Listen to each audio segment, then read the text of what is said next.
Good morning. Sweden is actually changing, and I have a story for you. Now, first, inspired by Dr. Drew, I thought there must be something that I need to apologize for. And there is.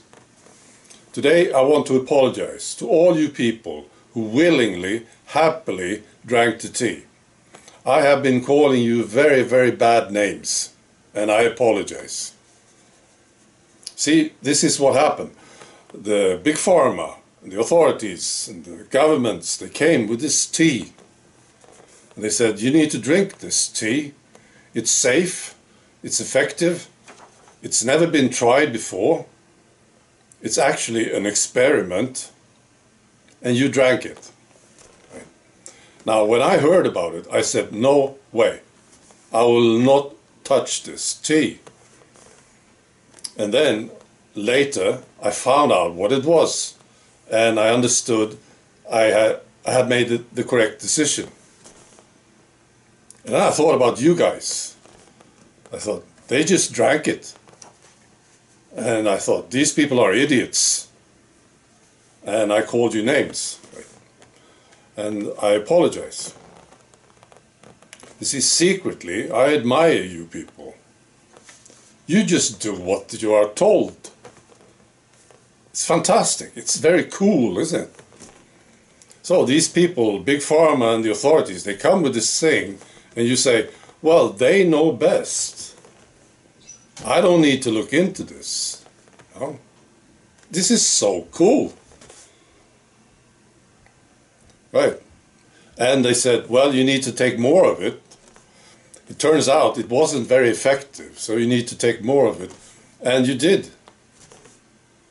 It's fantastic. This attitude is admirable. I mean, what would it mean if people start to question things coming from the government? It would be very confusing, wouldn't it? So, well done. And I know also in the future, well, the government can trust you.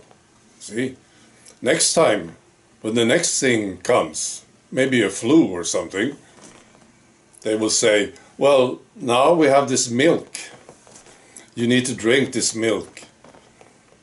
We never tried it before. It's a new thing.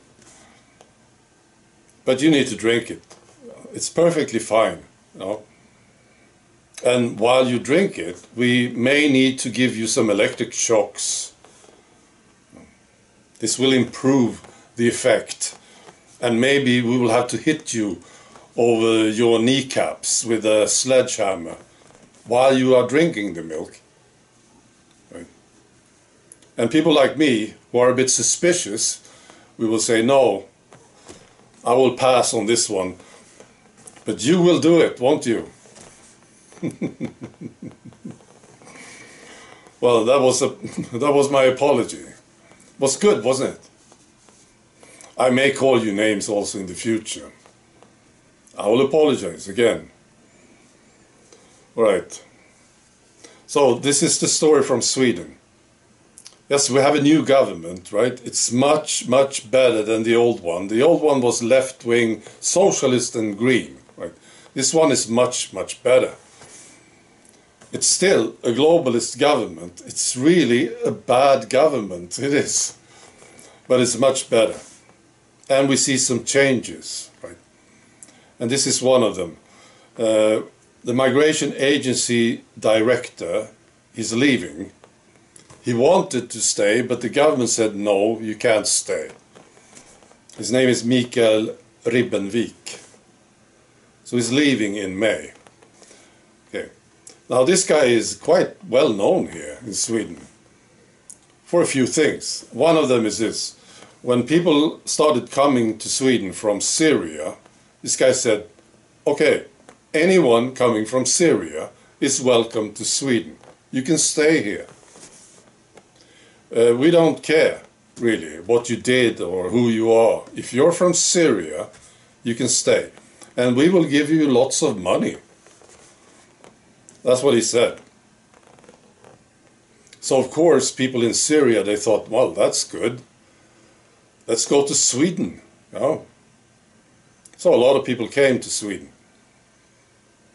Not only this, you know, people in countries like Afghanistan, they found out about this, so they did something with their papers. And they came to Sweden and said, I'm from Syria. It's true. And this agency was so incompetent, they didn't check.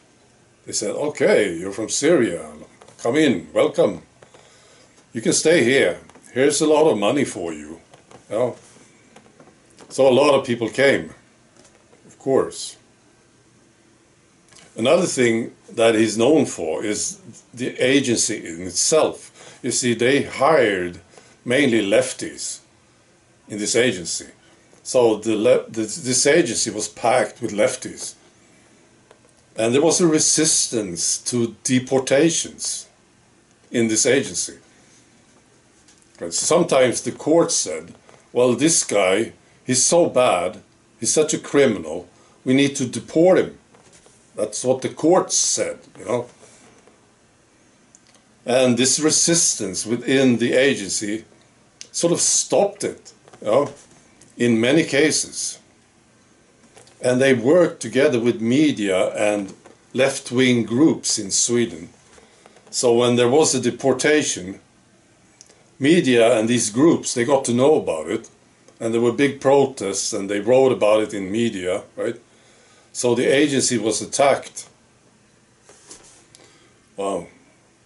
So that's his legacy, Mikael Ribbenvik. I'm so happy that you are leaving.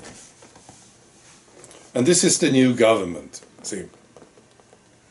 Now, Sweden has changed.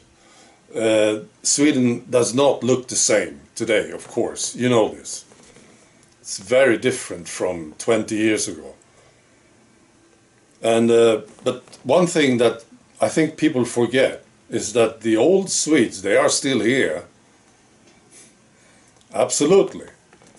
And there is a conflict growing here between the old Swedes and the new Swedes. Eventually something will happen. There will be a spark, of course. Right?